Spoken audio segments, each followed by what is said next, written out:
Big class. So this is a picture of one of our students, tinkering around. Actually, we did some prototypes last fall, and she couldn't contain herself. She wanted to get in and play as well. Where's my...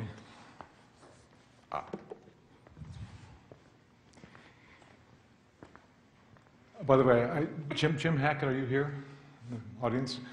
Jim made a claim this morning that he comes from a small town. I think probably need to have a small town bake-off on Jim. I probably bet him $5 that my town was smaller than his town.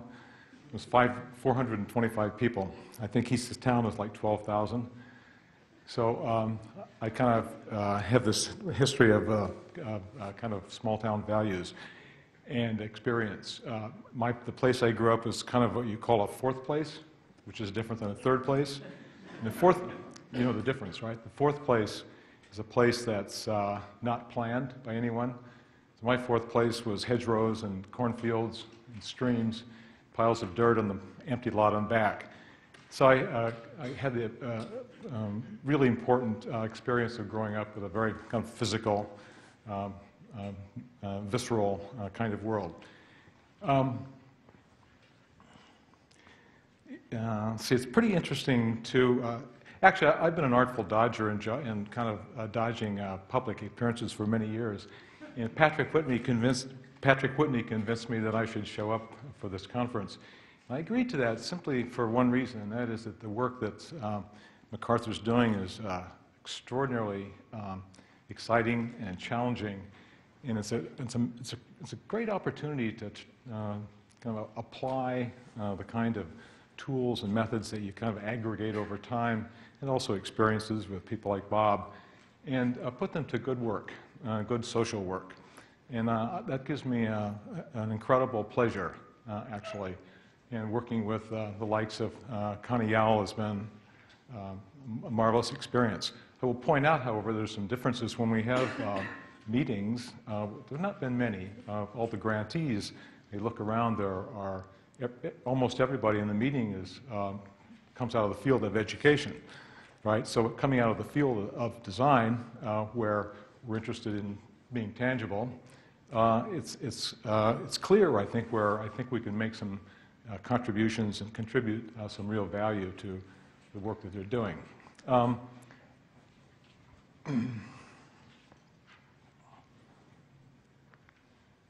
So, Thinkering Space. By the way, there are no Thinkering Spaces in captivity yet, as far as we know. No one really knows what a Thinkering Space is, I hope. If you do, tell me. We're trying to actually frame out what that idea is really about. We kind of, what Jim was talking about this morning is having a point of view. That's a really important idea, actually, and I'll pick that up and say that the idea of point of view, when you begin any kind of investigation like this, is really important because early on, it begins to really seriously shape the ways in which you think about it, the kinds of people that you collect to work on the project, and so forth. So what we think it is right now is a third place. It's not school, it's not home, it's not the cafe or the bus, it's a library. And it's one of those places that seems to have some interesting opportunity if it had some kind of set-aside spaces where kids could actually congregate there and do self-directed activities. I use the word self-directed because not everybody agrees with that idea. We generally think that there needs to be mentors and lots of leadership and teachers and so forth. But that's kind of one of those points that we think is really important, kind of a point of view early on, and you'll see it later. So what I'm going to do is give you three threads. One is framing the situation, and the other is the other two. The second thing is about talking about our prototyping, which is one of the primary tools that we use at the school. And the third is talking about developing strategy. It's not business strategy, it's kind of product development or product formation strategy. First thing is kind of at this intersection of the digital kids who Connie has carefully laid out as behaving rather differently, the way they play, work, socialize, and contribute civically, and so forth. We're playing on the work of the many people who are doing very focused work in that area, such as Jenkins, and certainly John Seeley Brown and others. The second thread is about tinkering.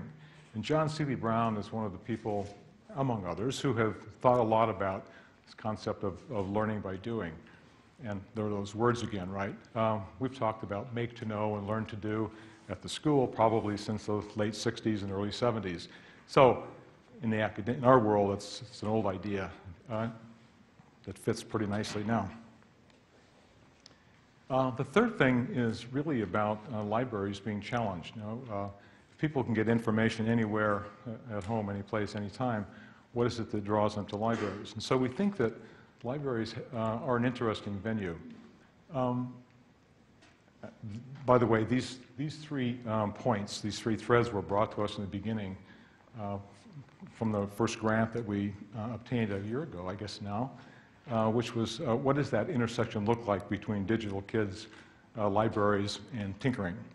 So tinkering for us kind of has a couple of dimensions. We talk to people who are my age, and they think about tinkering as tearing apart greasy bicycles and fixing clocks and toasters and things like that.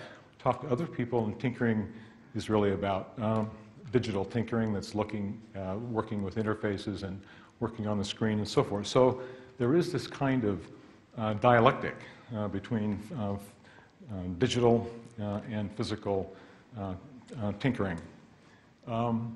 So one of our ideas is about maintaining the kind of what we call a hands-on, which is kind of, we'll think of that as traditional learning from the physical world, and heads-on, which is perhaps another kind of tinkering and thinking. So the semantic conjunction took us to thinkering right away. So we decided that we would name this project the Thinkering Space. Let's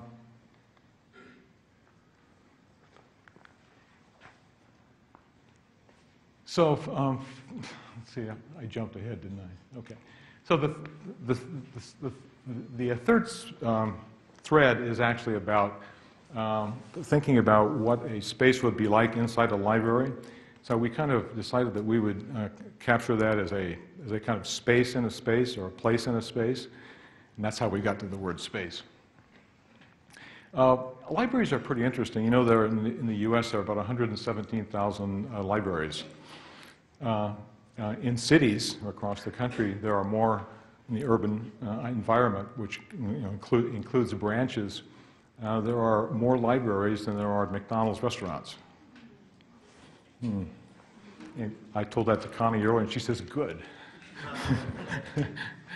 So what that says, I think, is that libraries are out there. There are a lot of them, and they're out in the communities. And so when we talk about libraries as a potential venue for those long-tail experiments where thinkering spaces might exist, it looks like a pretty deep, interesting place. Part of our research always involves trying to think about frameworks that are useful. So we looked at 3 or 4 not 3 or 4, it's 4 that made sense to us. One of them is about modes of interaction, which starts off with 4 E's. It's engagement, which is how kids come into a space and how they relate to the offerings. Exploration, which is what they do when they get there. The third is what?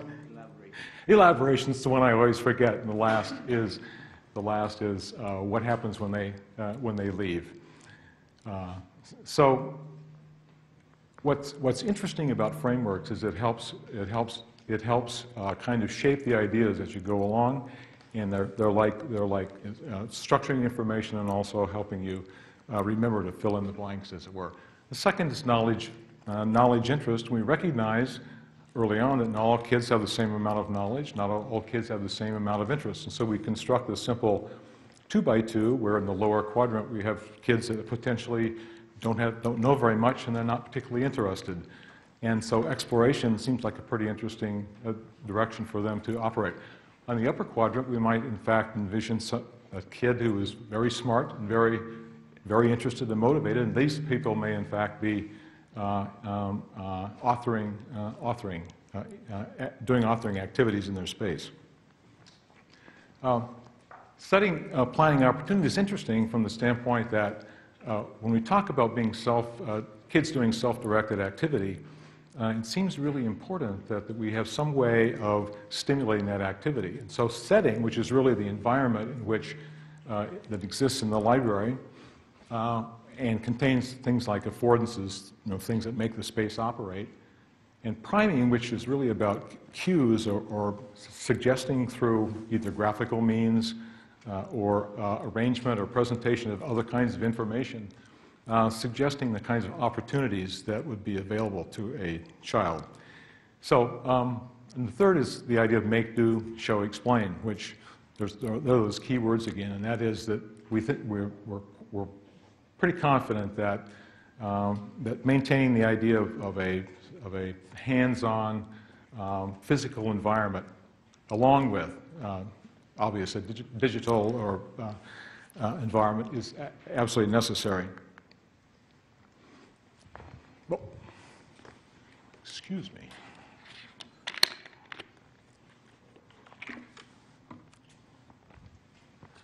So among our methods are, in our toolbox, are prototypes. We're going to, when you talk to people about prototyping, there's probably a very long list, and the taxonomy is never really clear. But there are 4 kinds that we really use in this project. One of them is conceptual, structural, behavioral, and developmental. What we mean by conceptual prototypes, very simply, it has to do with envisioning ideas to identify salient issues, and that's all about sketches and word writing and diagramming and things like that. That generally our work fell into 3 areas. One was about looking at the activities, spaces, and the systems and the interior architecture stuff. The second was really about thinking about the idea of digital or physical interfaces. The third was thinking about the ideas about networks, both internal and external. So, for example, what we mean is if there was a Thinkering Space in Chicago and one in New York, they in fact ought to be connected in some way, or when kids leave a Thinkering Space in a library and go home, there may well want to be some other kind of ability to interconnect or to save that information or to share it with others. The second was structural prototypes. What we did is in a school, we actually made a place, or a space in our place. We use stock components, Metro shelves. They're available, easy to use. Made a configuration then that pinned down all of these corners so that these things would spin around and actually close up. And we put that into our space and used it as a base of operation for the project and for student meetings and so forth, and ultimately as a prototyping environment. So in a way, what was useful was having this physical space where we could kind of center the project. And it also told us something about the nature of this space. What's really interesting is that by putting this little soft fabric canopy on top of the structure, when you walked inside of it, it actually made a difference. And what this kind of did was characterize what actually a space could be like in a library, a special space, almost like pop-up retail, right? It's a whole thing unto itself, independent of the architecture with its own infrastructure and so on and so forth. And of course, the other benefit is that the construction is simple and adaptations are quick. You notice the high-quality 2x4s from Home Depot. Third is behavioral prototypes. We actually had a class of 6 students who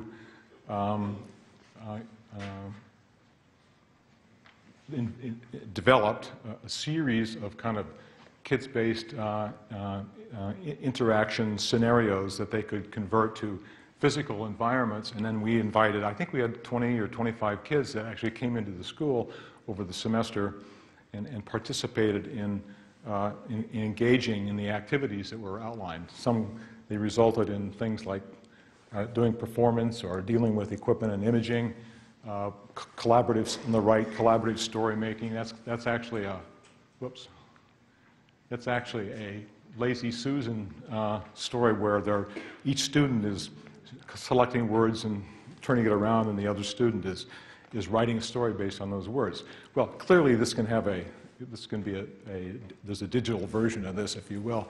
But the idea that it's physical and people are actually using it is really interesting, especially if its behaviors are after, to watch them work.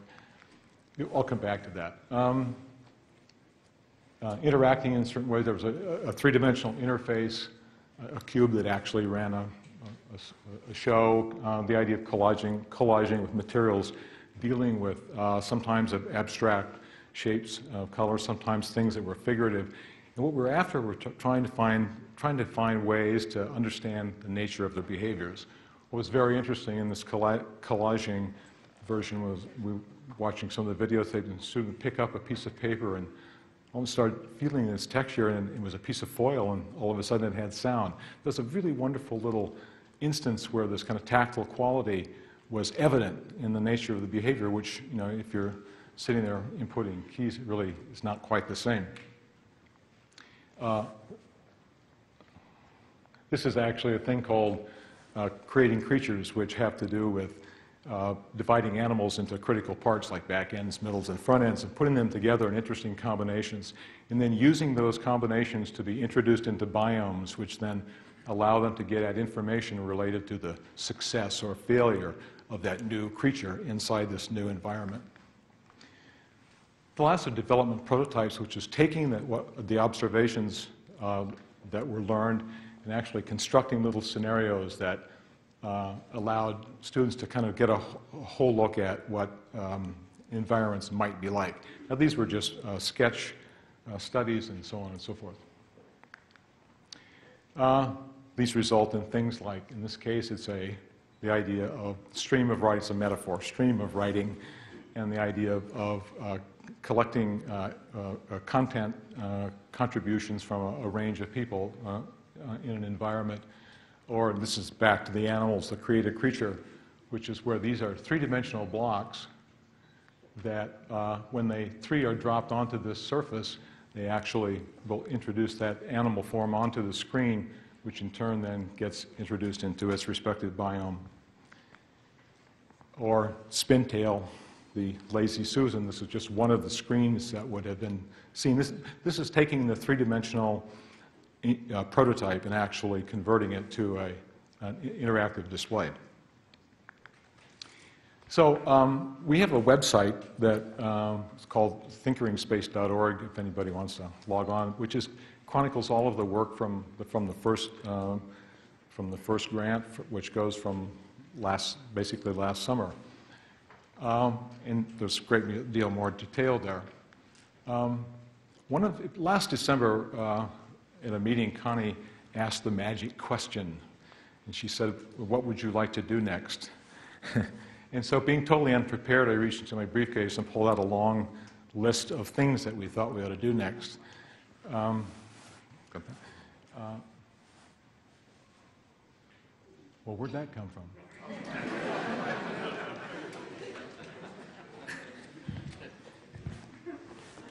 So,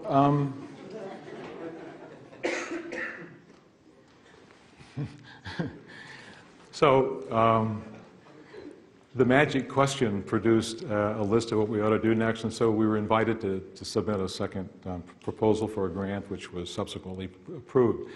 And we did the grant.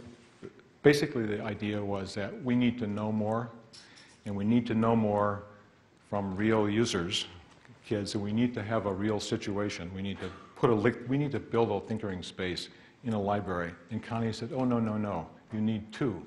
So it turns out what we're going to do is we're going to make a deal. They're going to help us make a deal with a library in Chicago and one in the suburbs. And by a year from now, we should have two spaces up and running in these two libraries, so that we can observe them over a period of maybe 6 to 9 months. It's the way that which we can actually get some really good feedback.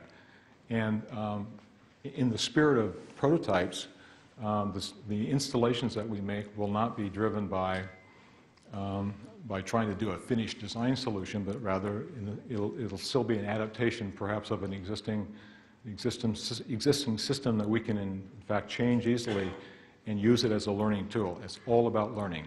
Okay? So the current situation for libraries is kind of interesting. I want to recap a little bit. There is this historic role about libraries, and what's really interesting is that they are deeply embedded in the communities, right? So when you think about the idea of wanting to be, the democratic idea of libraries is information for everyone. Our idea about Thinkering Space is to get out and into the community and reach those users out there. Libraries are a perfect way to do that. Most of them are rich in content, not all. I mean, there's lots and lots of variations, lots of variety in content, lots of variety in program offerings. But what's interesting is that they all have, there's an interesting, an existing rather, infrastructure, i.e. bricks and mortar, and they're staffed, and they have people and librarians and all that sort of thing. So one of the things we try to do is, actually Alexis, who's sitting out here, took a really quick look. You can't read this, don't worry about it. What she did is took all the branches in Chicago and looked at the idea of collections, utilities, and services, which are kind of 3 big buckets that kind of cut across all libraries. And the idea was to make some observations. So in that center area, utilities, it's no mystery that 97 or 98% of the libraries are all web connected. Some of those columns are about right in the beginning of programs. That vertical blue column, you look at that and you said, oh, there's a program that cuts across every division. I mean, every branch library. Wonderful. Except that we found out that that program was not affordable and was dead, right? So it was actually a nature program. So we learned something else that was interesting, and that was that on the left, over there, is that the main public library on Congress and State Street, and 750,000 square feet. And over here is the storefront library of 3,360 square feet, but it's a rental space, right, in a shopping mall. So all of a sudden you see these large networks and you realize that they're disparate in terms of scale, and they're different in terms of operations, and they're different in terms of the communities in which they're embedded. And so that's interesting. What that speaks to is that any kind of thoughts about a system where you want to build into a library needs to be adaptable and flexible. And if you want to build not a single center, but many of them, it has to be scalable. So that takes us into thinking about systems. Another little thing that we did was try to understand how we think about the differences in libraries. So this was just a kind of schematic that says, all right, if we could actually find some archetypes for types of spaces, this is kind of based on a city planning idea where we have hubs, avenues, forks, clearings, nooks, and carrels. Probably, I don't know, 80 or 90% of all the libraries that we'd ever possibly look at would have some combination of these kinds of spaces. The second part of that was, if we think about Thinkering Spaces as a set of activity nodes or elements that when you put them together as a system form these structures, we could have a similar kind of taxonomy or collection of activities that kind of cover a whole broad range of types. So again, I'm not sure that 6 is the right number, but as someone said earlier, it's not this solution, it's that the idea of how you think about doing the system that's really important. So with those 2 facts, well, then we would have the ability to kind of take any kind of library plan and put together archetypal spaces with sets of components or nodes that form Thinkering Spaces. So this is just an approach to thinking about how we actually build a product and build an installation in a library space. I skipped that last slide because it's about implementation and we don't care about that. So the opportunities, right yet, we will ultimately. The opportunities for libraries is simply that they could in fact engage kids in new ways, we think, through Thinkering Space. Certainly it represents an expansion of their programs. We think there's an opportunity for them to create new content, and some of that content could come from the kids. Certainly it's going to increase awareness, enrich their social dimension, because in fact, Thinkering Spaces, there's a huge social dimension here that has to be considered. And the last thing is probably improving, connecting to the community. And because they're kind of close into communities, it's not always clear we think that communities have a huge impact on the operation and collections and activities in libraries that are tucked in there.